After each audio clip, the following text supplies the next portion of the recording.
I consider myself a Lakota first, but I also consider myself an American. It's so when the war was over, when they say the Great West War, the war of when the colonization happened, the Lakota, our flag song is basically us saying we were enemies at one time, but now we're under one flag. And we sing that song before we start every social gathering, is our Lakota flag song. And it talks about that relationship. We were enemies against each other, but now we're together in the fight.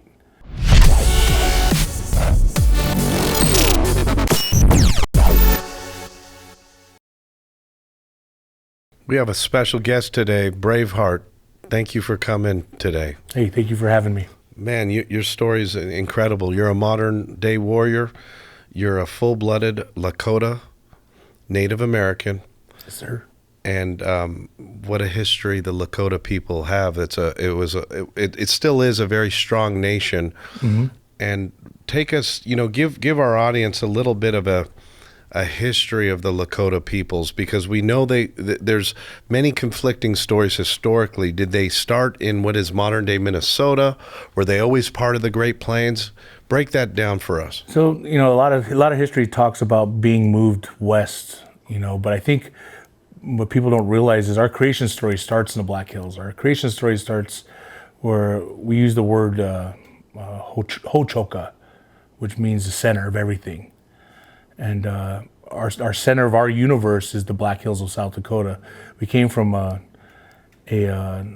what's called Wind Cave. It's a national park now, but that's where our creation story talks about, is how we came out of there to rule. I want to say rule, but roam. Everywhere from Canada, north of Michigan, through Michigan, all the way down to like Utah, Idaho, Montana. Get down into Kansas and those areas. So. A lot of history, I think, just kind of leaves out those parts of where we actually originate from. But we were a nomadic tribe. We chased buffalo. We chased the food. So we moved around throughout all the West, and that was a big portion of who we are, is being part of that. And it's funny is because even today, you use that term modern day, where we all laugh about it. Amongst tribes about who had the land first and where people come from. So right, it's learning. It's a learning experience, I think, for everybody. But I think all of Indian country, when you talk Native America, it's talking about everybody's getting a new learning experience with what's going on today. And you flipped my mind about so many things, which we'll get into. But history books tell you the Cheyenne ran the Black Hills area. That was their kind of territory. What was the relationship with the Lakota and the Cheyenne? Were you guys trading partners, or was there some beef there? No, I think it was always a good relationship. I think, the Cheyenne called themselves Sisitas, the good people. And I think it was true to their nature, and true to our nature is we've always been allies with them. When I think back of, going to, the Lame Deer, Montana, their reservation as a kid, to their powwow or whatnot with family friends or family, there was always a good relationship there, but you get a little farther from Lame Deer, you got the Crow, and then, you have our older population still.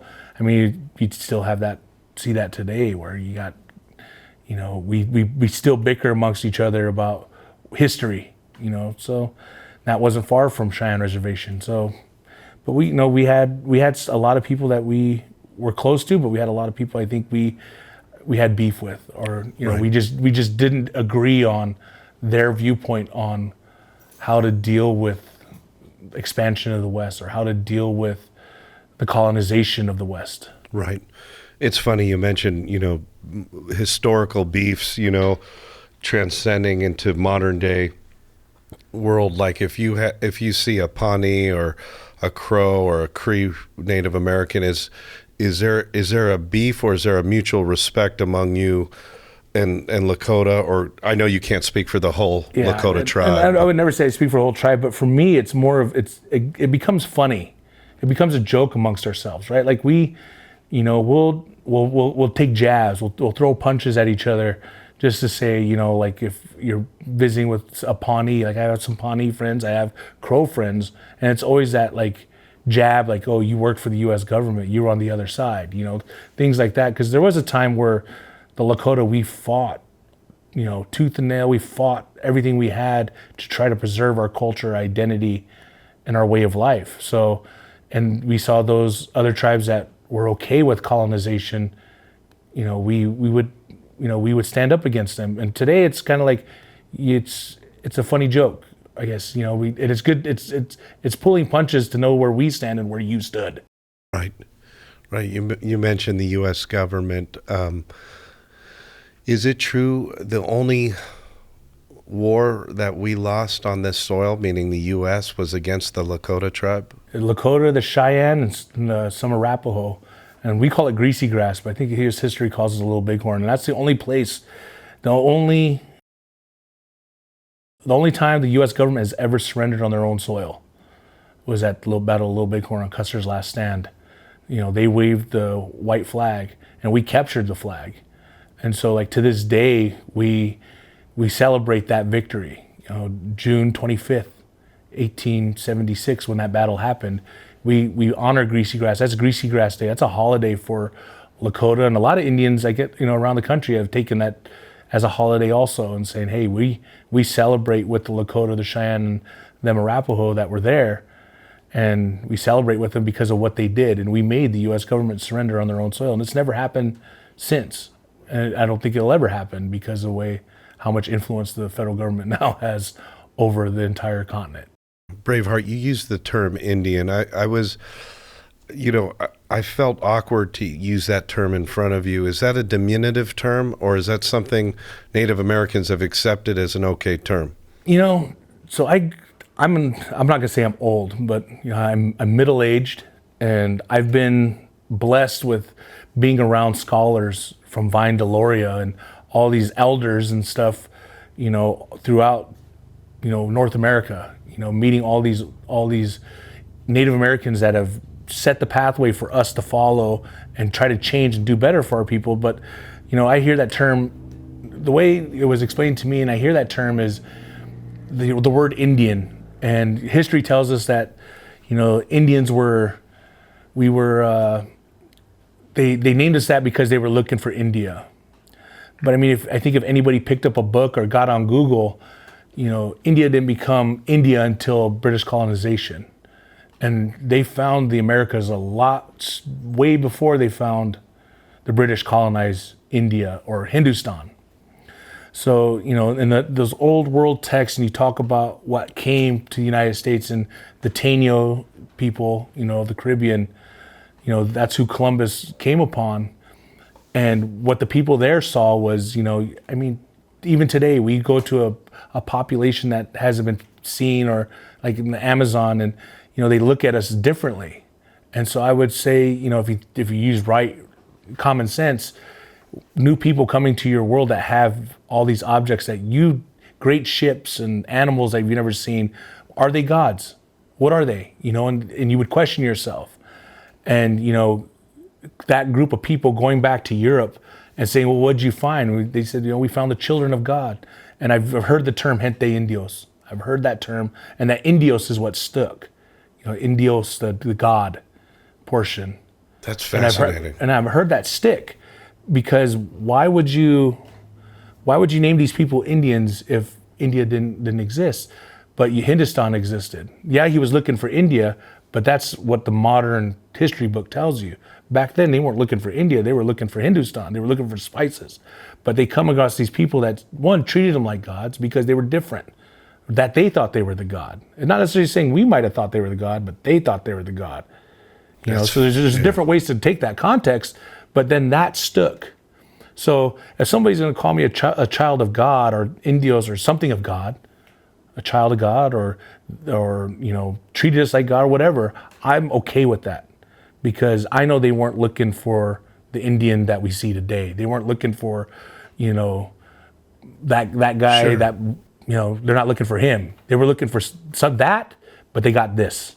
And this is, to me, my culture and my identity and who I am. Yeah, I'm a child of God. Wow.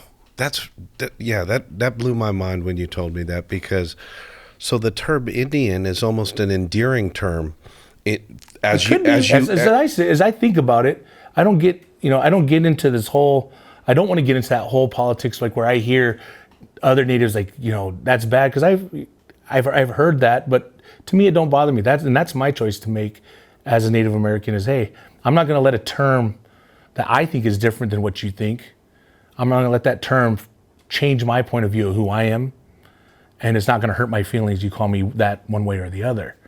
Do people call me Lakota? Yes. They call me other names? Yeah. But I've heard, like when I was in the military, people call me chief. It didn't bother me, because I knew that the terminology wasn't an intent to be racist or ignorant. And that's the way I think I grew up now, is when I meet people who are uneducated about who Native Americans are, or what we did, or how part of history are, what Native people of this country have done for the world, I have to take it as uneducation and ignorance. So somebody says, hey, Indians did this. I'm like, no. Let me tell you, this is a little bit different than what you probably think or know, because you weren't taught in your education schools, in your system.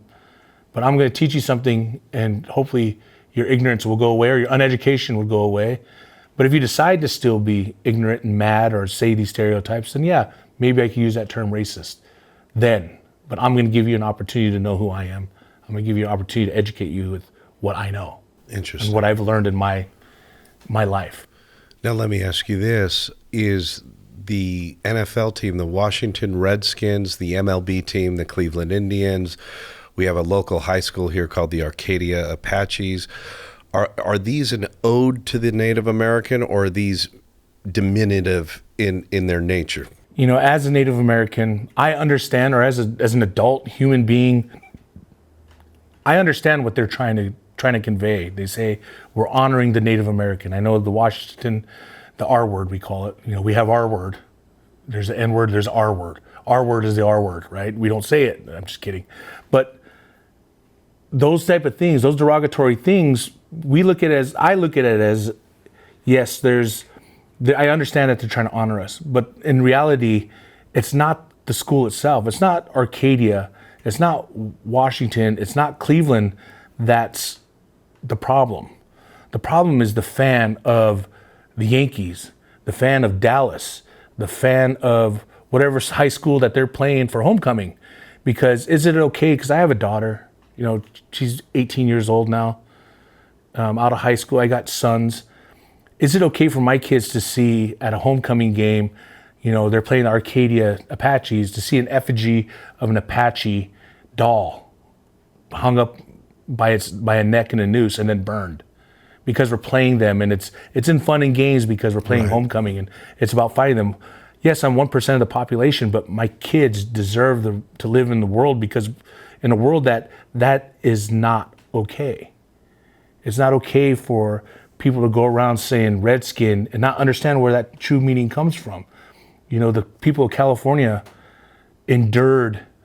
lost land and lost generations of people over bounties put on them, and that's what the redskin means. You collected your redskin because they took bounty on scalps, on men, women, and children for dollars. So when you know that history, is it okay to go around and say these words, or you could be a fan, but is it okay to let these people do that to what those people lost? What did the Mono people of the Central Valley lose because they found gold and they had rights to the land? And people came in and said, we're going to kill you guys and we'll pay you to kill these people. Entire family structures, entire generational structures are lost because at that point it was okay to go collect your redskin, but yet we have a football team that's named after that process.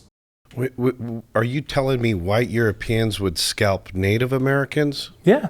And they would get money for that? They'd get money for it. Who would redeem? The gold miners, the 49ers of Central Valley, California. From San Francisco to Fresno. That's insane. It's not in our history books. That's the problem. We only get one aspect of history, and Yeah. it's written by, I guess, the victor, right? Yeah, and it's the way people put it together is it sounds good, but we don't talk about what really happened and why.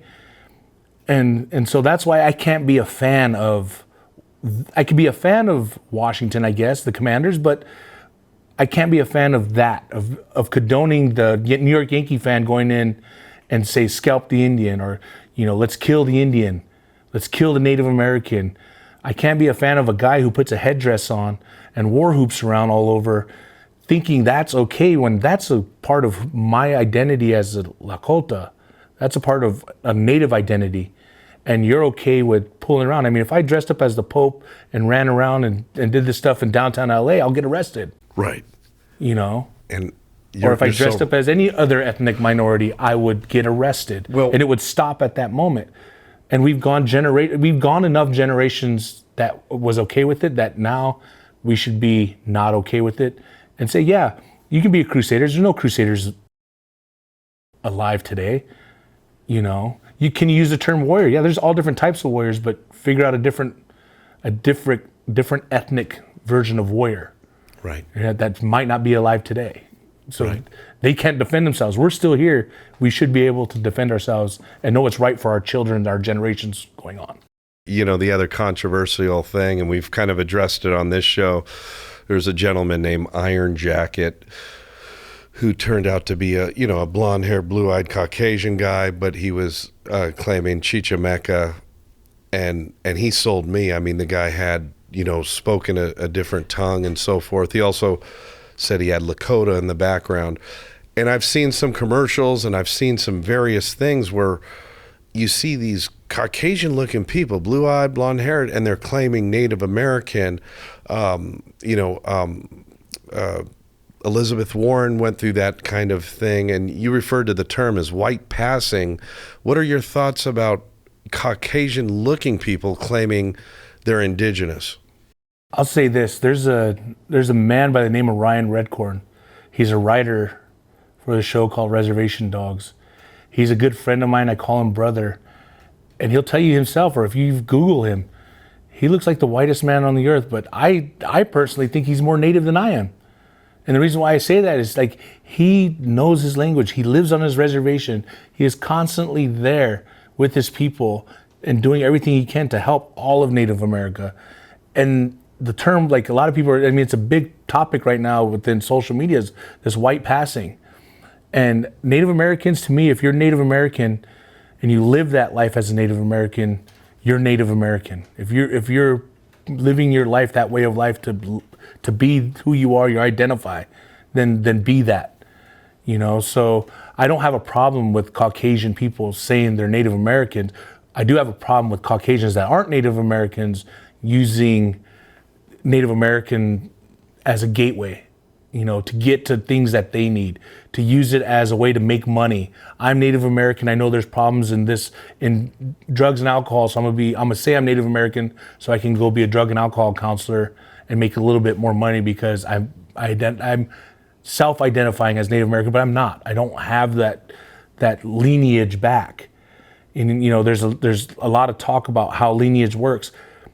If you got the background and you live that life, and you choose to live that life, being Native American and being part of the culture and being part of the history and understanding the history and living that way of life that some people call it the Red Road, that's harder than living in a modern existence, a non-Native existence.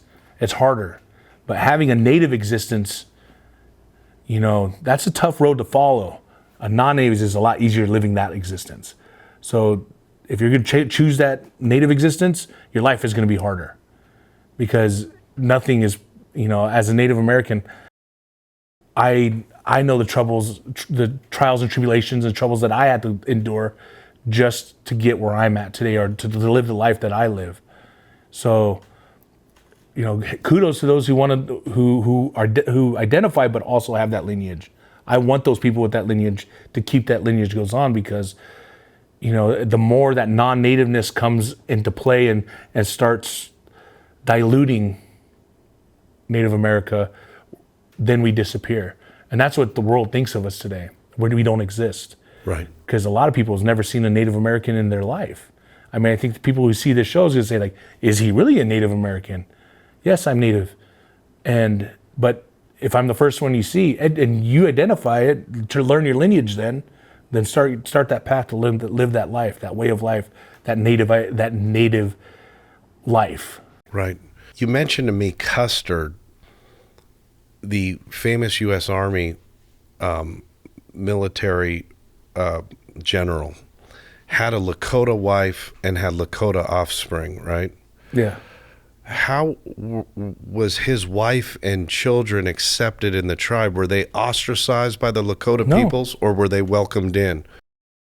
I would, again, I'm not the historian, but these are stories that I was told from when I was a young teenager up to today. Custer had a wife that was Lakota. He had children that was Lakota. And when he died on that battlefield, the women took awls into his ears so he'd have a better understanding of the future.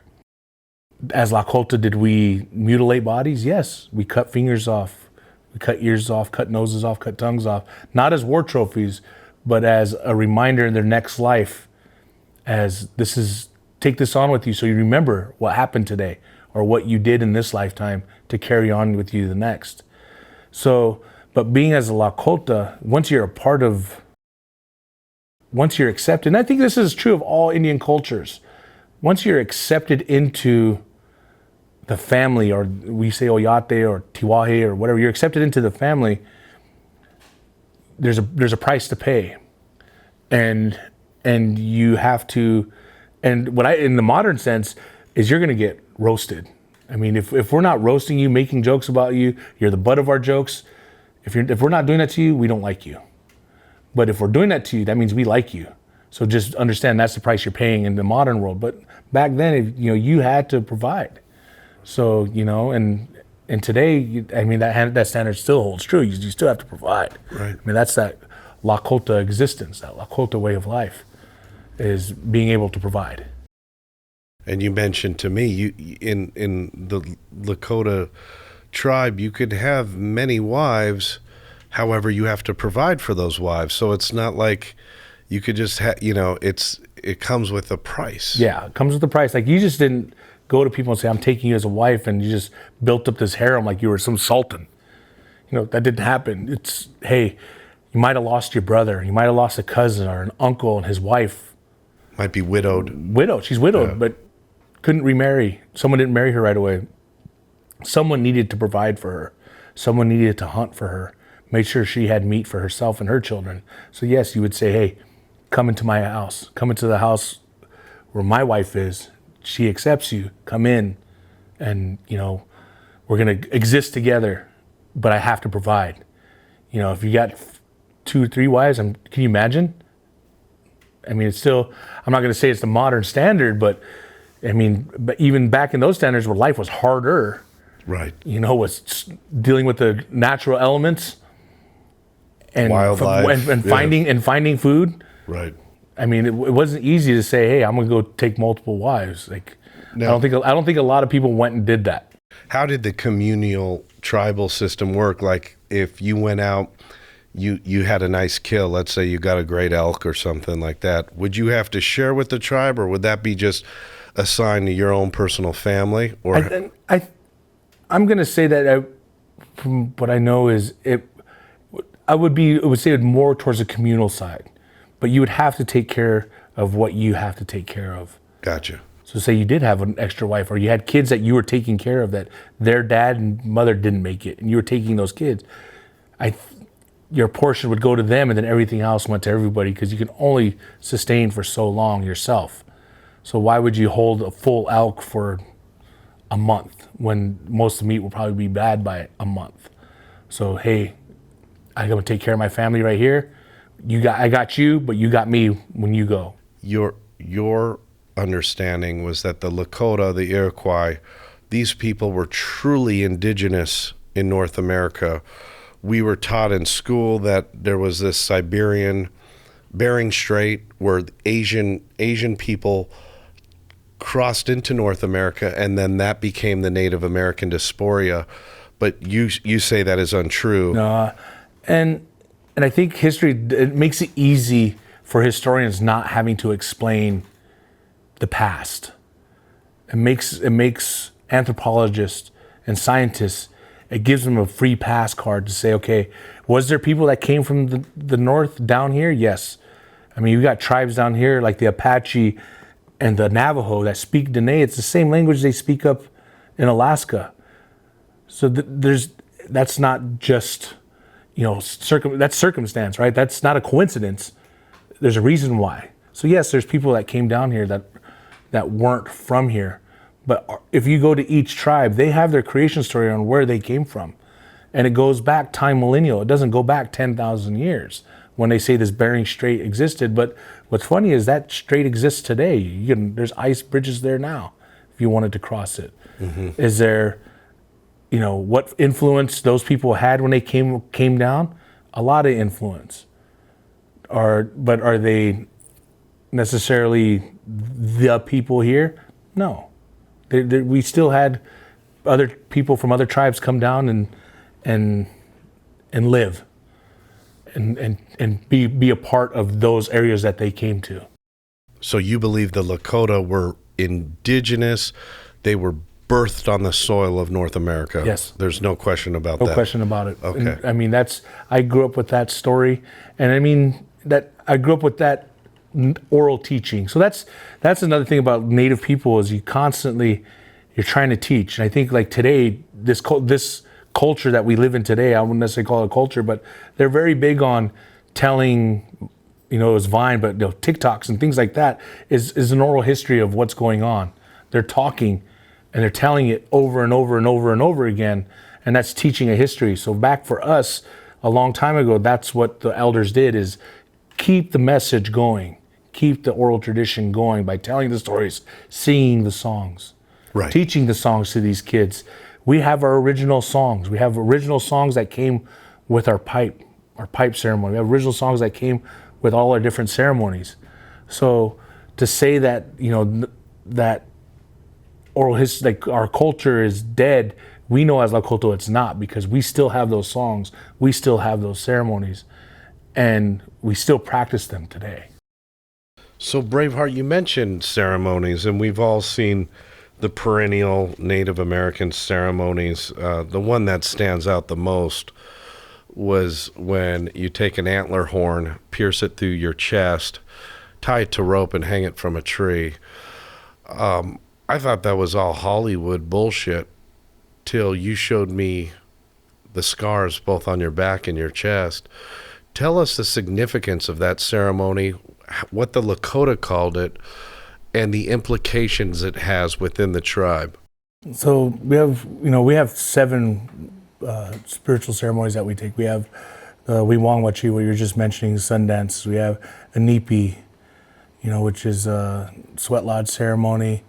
You have the throwing of the ball, keeping of the soul, the womanhood ceremony, the vision quest.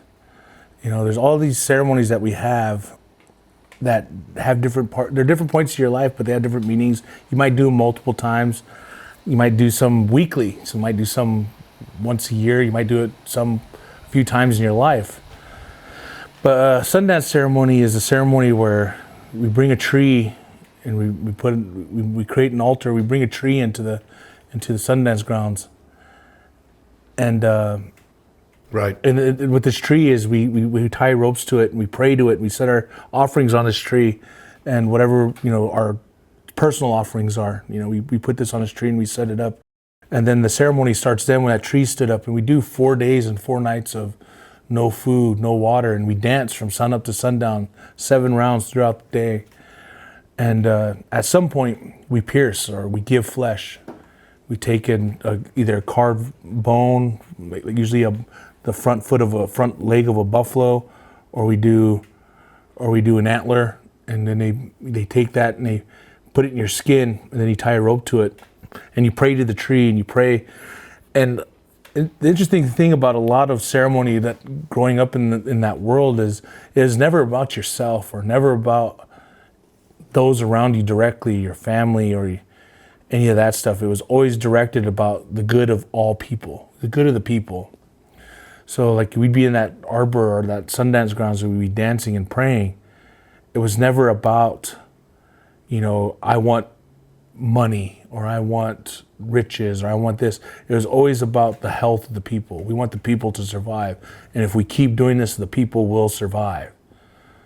And so having that ceremony, and we give our flesh, and that was like one of the significant things I think about as a kid where, like you grow up going to like maybe Bible school on a Sunday. The people would come and take you and pick you up and you go study Bible for a Sunday for a few hours and they'd feed you lunch, you go home and, they talk about giving to the church, or you'd go to church and you'd see the offering and you give money to the church and you give Lakota way, we never did that. Like that was never something we did. Now we fed each other, but that was always a communal thing. But the big thing is you're born of flesh. And the only thing that you could give to Creator that he would care about is your own flesh. So we would pierce and you'd have these big pieces of flesh and you'd cut them off and you'd offer them to the tree for your prayers.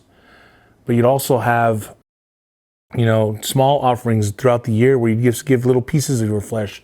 But for us, it was never about, hey, I'm gonna give 10% of my income, or I'm gonna every week give some type of money to help the church. It was like, what we can give to God was what we were born with. We were born naked, and the only thing we had was our flesh. Wow. And that we can give that. It's pretty profound, man, because I don't think God cares about a basket full of 20s and 5s, right? Yeah.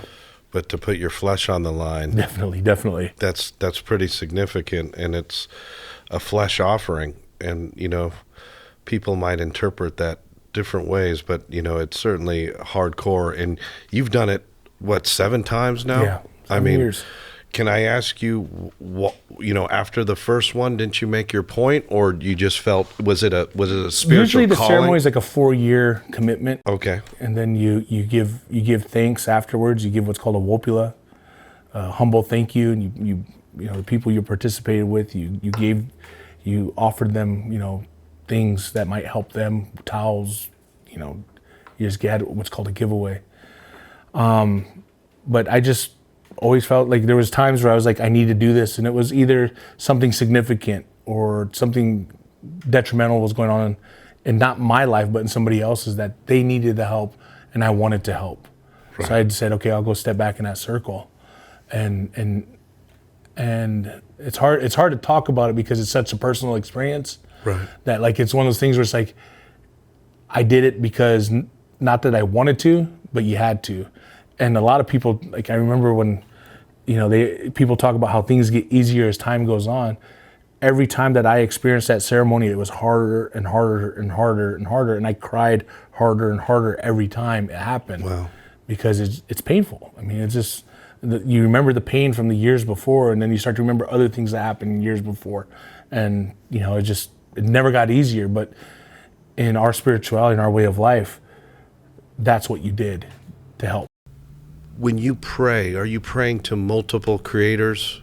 Just one. Just one. So the Lakota has a monotheistic approach to spirituality.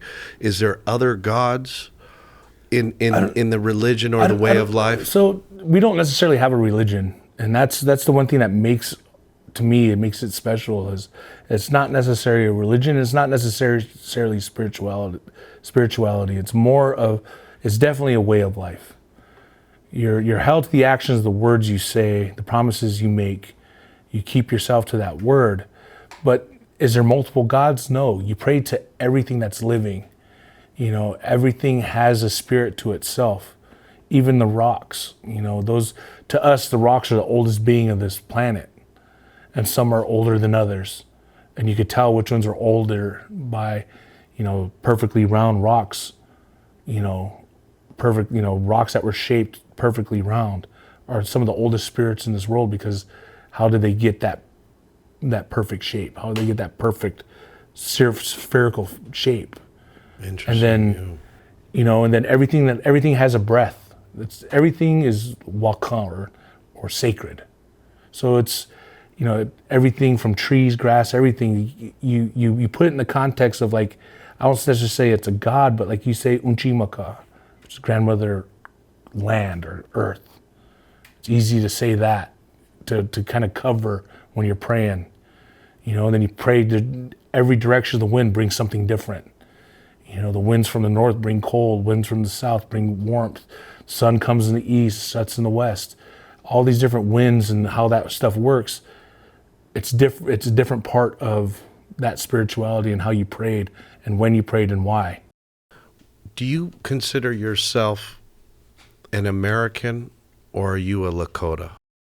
I consider myself a Lakota first, but I also consider myself an American. It's so when the war was over, when they say the Great West War, the war of when the colonization happened, the Lakota, our flag song is basically us saying we were enemies at one time, but now we're under one flag. And we sing that song before we start every social gathering, is our Lakota flag song. And it talks about that relationship. We were enemies against each other, but now we're together in the fight. So that's a big part about being an American and a Lakota. My grandparents or the ancestors before me made that decision that the fighting stops, the fighting's over, let's move on as one.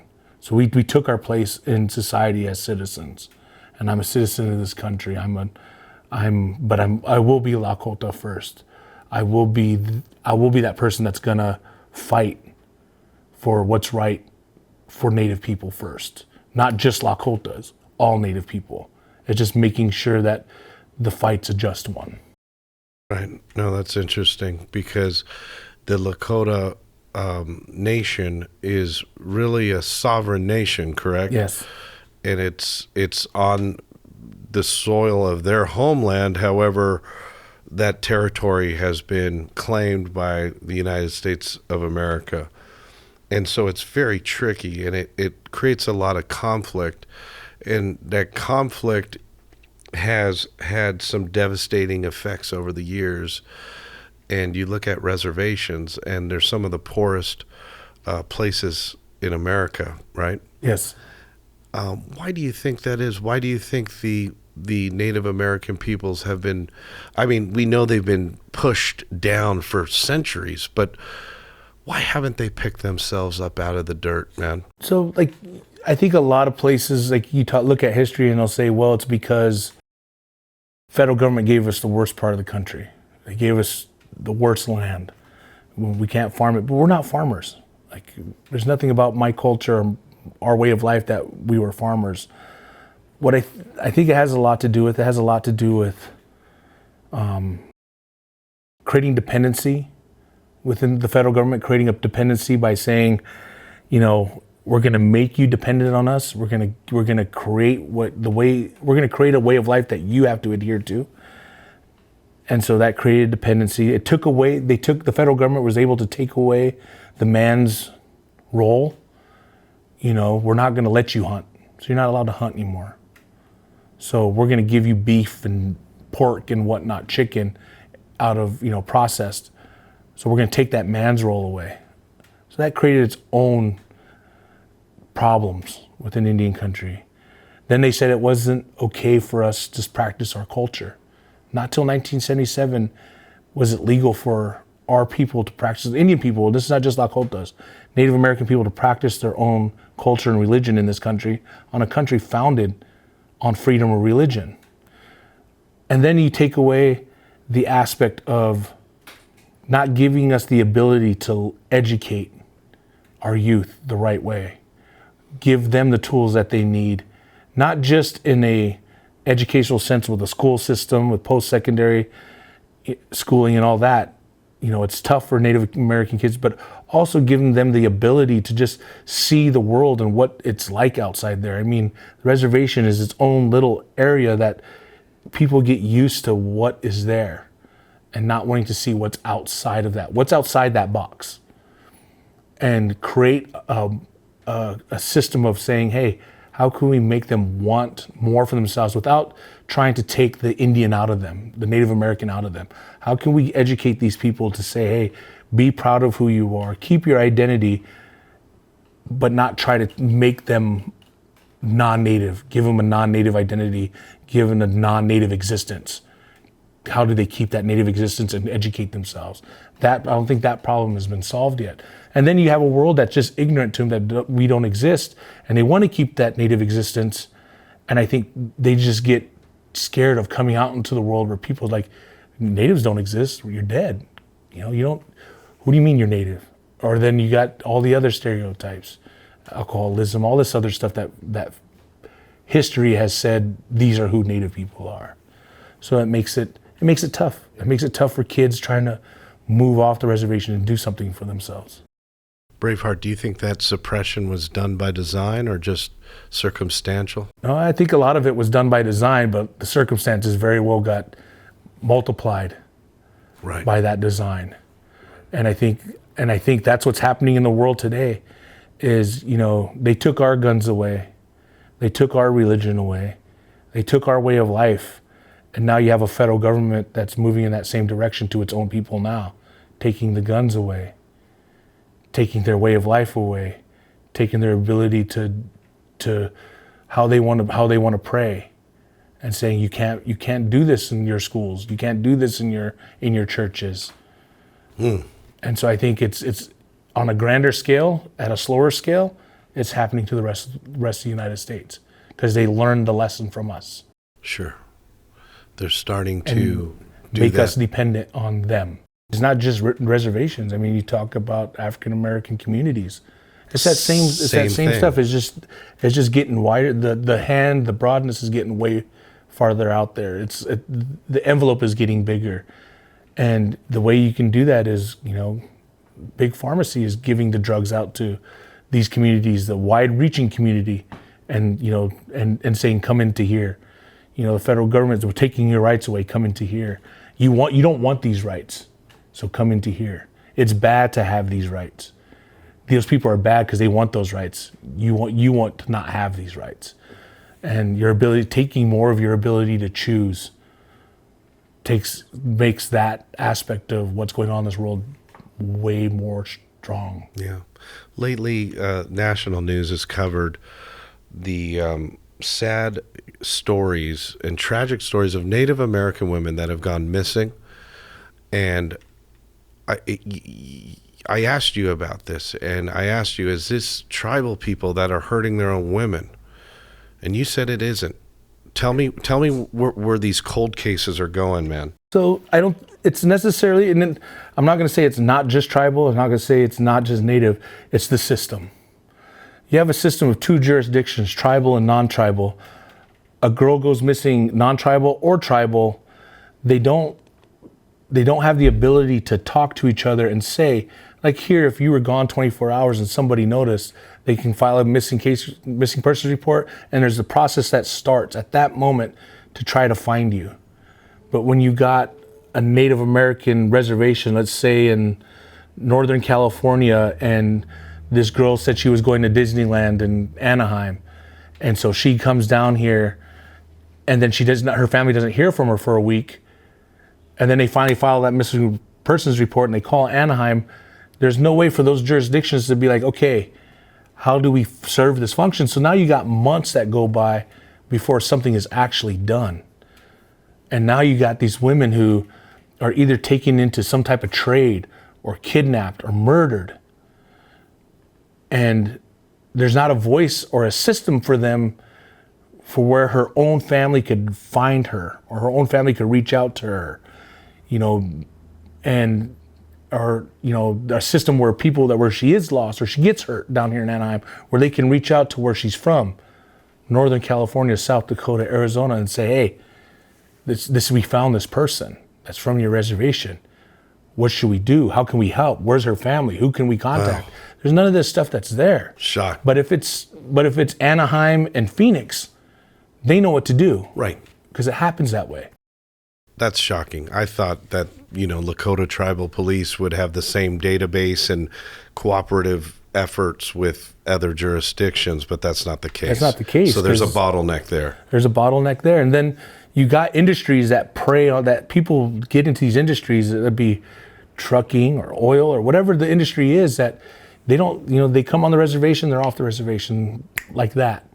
And people just, they know they can get away with it. So they could come on the res, commit a crime, and then bounce out of there without any repercussion. And that's one crazy thing that, like, for me, it's disheartening to know that if you live on an Indian reservation in South Dakota and you have a little sister and she's dating a non-native who's abusive, and you know him, you know he's abusive, and he beats your sister, and you call the cops, nothing is really going to be done about it.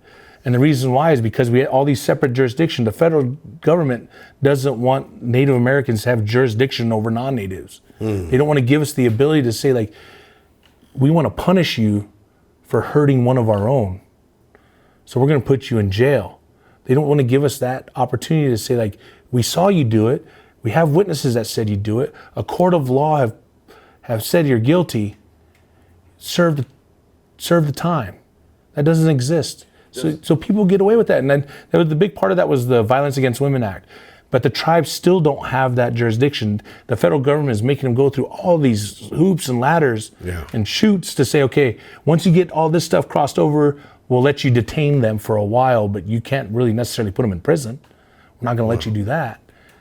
And Does it go both ways? Let's say a dude gets jumped by a bunch of Native Americans on the res. Would those guys be held accountable by? Hell yeah. So it's a one-way street. It's a one-way street. Oh, wow. Now, if I was off reservation and I beat up some non-native girl or guy, I'm going to jail. Here. Yeah. They wouldn't deport you back to your nation. No, they wouldn't say, hey, let your tribe deal with you. Wow. So it's a one-way street. It's not a two-way deal. Okay.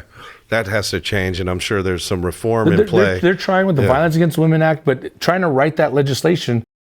People that run our federal government, Congress, Senate, the president, don't necessarily want natives to have that much power. BraveHeart. There's a young man on Pine Ridge Reservation watching this right now. What's your advice to him? He's stuck in the same vortex. He's drinking with his friends. He's caught in this world where he has this identification with his tribe. However, there's this big world out there, man. What's your advice to him? How does he get off the res, or how does he pick himself up and his people, man? I say the first thing is understand that failure is part of life. You know, I think we've become a society where parents tell their kids that you failed and that's it. You can't do better than I can. I've tried and I failed. You tried and you failed. So it stops there. I think teaching as a kid, you have to understand failure is part of your growth and what's going to make you stronger. And when you fall and you fall, pick yourself up again. But it's simple as watching your step. My great-grandmother used to tell me that when I was a kid growing up, from as little as I could remember to when she passed away, she'd always say to me, watch your step when I go to school in the morning. And I would, as a little kid, you took that as like, duh, grandma, like I'm gonna look down at my feet. I'm not dumb, I know that I'm not gonna fall. But as I grew older and after her passing, I really understood that what she meant was, don't hold your head too high, we're not gonna see what's coming. Don't hold your head too low so you can't take in what is coming for you and enjoy what's coming at you. But just be careful of where you step because, yeah, you're going to fall, but get back up and just keep stepping. Those are the lessons I took from that now knowing. So it's kind of the same thing I would tell this kid is whatever it is that you want to do, you can do it.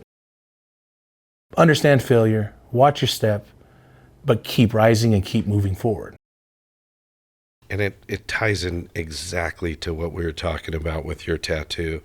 Explain the tattoo with the arrows going this way and the arrows going that way. Oh, so this is a thing that my great grandmother, the one we were just talking about, she had this on a piece of, my mom had it, and it always stuck with me.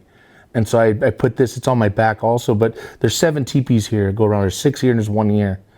And it represents the 7 council fires of the Lakota, the 7 different bands of the Lakota. 7 different tribes, right? Yeah.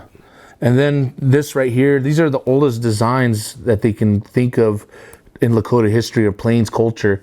You know, this being the circle of life. It was a square because when we the best use of parfletch, the buffalo rawhide, was fold it in a square. Right. And that's how you kept things in it. And and then you have the 4 directions across. This right here is the Black Hills without that. It's what you see is the Black Hills. And then without like this, that's a home, that's a teepee. Interesting. So my home is the Black Hills. And the one that means like, these designs were the broken line leading to a solid one. But this one right here is what, like, when I look at my tattoo, this is the one that always sticks out to me, is living a cultural Lakota existence, a native existence. And then having to deal with this non-native existence, this world where it can value you up. This non-native world can, with money and whatever's in it, drugs, whatever, it can envelop you and take you down a path you don't want to be. So living in that balance and finding that, I guess, Asians call it chi, or they call it, Buddhists call it that. The sacred neutral. That sacred neutral. That's where it's finding that place where in my life, always looking at that and understanding that, hey, I'm going to have some rough days. I'm going to have some good days. I got to be neutral.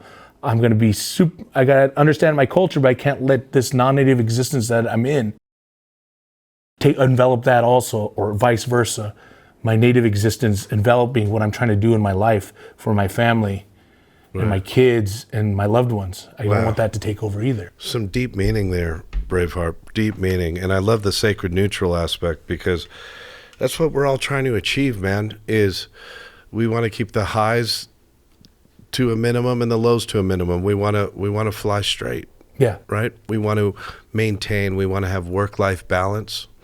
We want to have a spiritual balance, not be too spiritual like a Bible banger, but not be, like a cold robotic atheist. You know what I mean? We want to find that place in the center. That's where the truth has always lived. Is speaking of that, how do you swing politically? Are you a far right conservative, or are you a far left Democrat, or? I'm neither. I'm kind of more of like so a good friend of mine by the name of Gary Spellman is running for mayor of Austin, Texas. And he has this saying, quit seeing red, quit singing the blues, vote purple instead, And it's kind of like, it's not about being red, it's not about being blue. I live in this existence where there's parts of me that are okay with being conservative value. There's parts of me that are okay being liberal value. I'm going to do what's right for myself, but I'm also going to be on the side of what's going to help Native people. And I'm always going to stand in front trying to help them lead themselves into that existence of that modern existence. So Braveheart, recently I saw the last Predator installment. It's called Prey. And this young girl, Naru Midthunder, she just stole it, man. She just nailed it. She's Native American. I was so impressed with her acting, and I was impressed with the cast. What do you think about? Did you see the movie? Okay. What'd you think about it? Was it exploitive? Oh, it's great. It was great, right? Yeah. Yes. The idea that the languages they're speaking a native dialect. You can actually see the movie in subtitles with a full different native dialect. I think they're doing it in Comanche. That you can see the movie. I haven't saw it in that version yet, but you can ask to see it where the whole movie's in subtitles. And, I guess it adds a different experience to it. I can't wait to see it that way. But, anytime you're taking native actors and putting them into their native roles where they can live out their native identity, I mean, that's a word we've been talking about in their native existence. It's leaps and bounds from what's happened in Hollywood, 50, 60 years ago, where you had Italians playing Indians, or Mexican Americans playing Native American or indigenous people from here. Dances with Guidos, yeah. So now we're in a position where you got shows like Reservation Dogs, Prey came out. You got Yellowstone, where they're showing natives in their modern existence. They're showing them as how they would live at that existence. And they're just showing them as how they are as regular human beings, which is everything that we want to be. We're human, just like you, just like everybody else. We're human beings. We want to live that human existence together. Right. One of the movies I liked, it was a sleeper, and I hope it's not offensive to you. It's called Wind River with Jeremy Renner. Great movie. Okay, good. I'm glad you liked that. Yeah, because I didn't know if that was exploitive or pimping the culture. Or Tyler Sheridan, he's done Wind River, Old Country for Men. That one. Done, and then he's done the Yellowstone stuff. And that man is like, I think, opened the world, I guess, opened the eyes to the world, because when he did Red River, there was some native stuff going on and it was low key. But when Red River hit it, and people, I remember being at Sundance Film Festival and that was going on. And then, you know, other movies like Rumble, Native Americans Who Rock and Roll. When those movies came out, people's existence were like, these people are still alive. The stories are awesome. They're individual stories. They're what's going on in Indian countries worth talking about. Yellowstone, where they show Native Americans in their modern existence with them living in this, you know, running casinos and whatnot, and then having to deal with landowners. But, you know, that stuff happens every day today. So it's kind of like now people are getting a taste of like, so these people do exist, these people are alive, and we're existing. We're all coexisting, and that's all that, I think any place in the world, that's all what people want, is just to exist and coexist. Right. Let me ask you this. What do you think if we were to resurrect, say, you know, Crazy Horse or Red Cloud from the grave and showed them what North America turned into? Do you think they would trip out, or do you think they would have said, "Aha, I told you so"? It would be laid down with concrete, and you'd be buying your chicken out of a plastic wrap. You know, Crazy Horse from our stories talks about his humility. And when we talk, like, he has multiple songs people sing on his behalf. That's how revered he is. You know, and he was such a humble man that knowing that he fought battles and killed people, or fought battles and went to war, that he knew he had blood on his hands. And he was so humble that when he would take our sacred pipe, anytime it was handed to him, he'd made sure there was a barrier, because he knew he wasn't sacred enough to hold it. He made sure he'd have that sage between him and there. And for him to come back, like, and be resurrected, you know, I think there would be a "I told you so" moment, but I think his humility would put him into a place where I think he would cry. I think he really would show emotion, because that he didn't fight for land like how war, as the history teaches us, where we fight for land, we fight for gold, we fight for religion, it was never about that.